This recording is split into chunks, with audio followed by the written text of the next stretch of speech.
Preamble of the constitution, संविधान की प्रस्तावना से संबंधित कुछ महत्वपूर्ण प्रश्न। प्रश्न फर्स्ट, संविधान के अनुसार इंडिया को किस रूप में जाना जाता है? भारत के रूप में जाना जाता है। प्रश्न दो, संविधान की प्रस्तावना कहती है कि भारत होगा पंथनिरपेक्ष, लोकतांत्रिक, संप्रभु, गणतंत्र और समाजवादी। प्रश्न तीन, निम्नलिखित उद्देश्यों में से कौन सा एक भारत के संविधान की उद्देशिका में सन्निविष्ट नहीं है? आर्थिक स्वतंत्रता सन्निविष्ट नहीं है।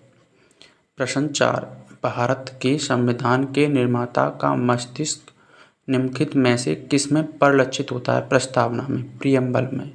प्रश्न पाँच, निम्नलिखित में से किस मामले में यह घोषित किया गया था कि प्रस्तावना भारत के संविधान का हिस्सा नहीं है? बेरुवाई संघ इन रे में यह घोषित किया गया था कि प्रस्तावना भारत के संविधान का हिस्सा नहीं है। प्रश्न 6, निम्नलिखित में से कौन सा शब्द हमारे संविधान की प्रस्तावना में नहीं लिखा गया है? साम्यवादी।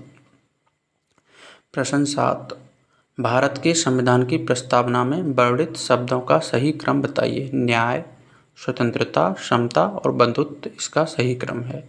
प्रश्न 8, भारतीय संविधान की प्रस्तावना ... के संविधान की प्रस्तावना से प्रेरित है? संयुक्त राज्य अमेरिका। प्रश्न 9, निम्नलिखित में से कौन सा भारतीय संविधान की प्रस्तावना का हिस्सा नहीं है? संघवाद नहीं है। प्रश्न 10, संविधान के प्रस्तावना की कानूनी वैधानिक प्रकृति क्या है? यह प्रवर्तनीय नहीं है। प्रश्न 11, भारत में शासन के स्वरूप का वर्णन करने के लिए संविधान की प्रस्तावना में निम्नलिखित में से किस वाक्यांश का प्रयोग नहीं किया गया है? संघीय वाक्यांश का प्रयोग नहीं किया गया है। प्रश्न 12, संविधान 42वां संशोधन अधिनियम 1976 द्वारा प्रस्तावना में निम्नलिखित में से कौन सा शब्द जोड़ा गया था? समाजवादी। प्रश्न 13, निम्नलिखित में से किसी निर्देशों का साधन माना गया है? राज्य के नीति निदेशक तत्व को निर्देशों का साधन माना गया है। प्रश्न 14, उद्देश्य प्रस्ताव को किसने आगे बढ़ाया जिसे बाद में भारत के संविधान की प्रस्तावना के रूप में रूपांतरित किया गया? जवाहरलाल नेहरू। प्रश्न 15, भारतीय संविधान की प्रस्तावना ... में व्यक्ति की गरिमा का आश्वासन देता है? बंधुत्व कहते हैं हमारा भाईचारा।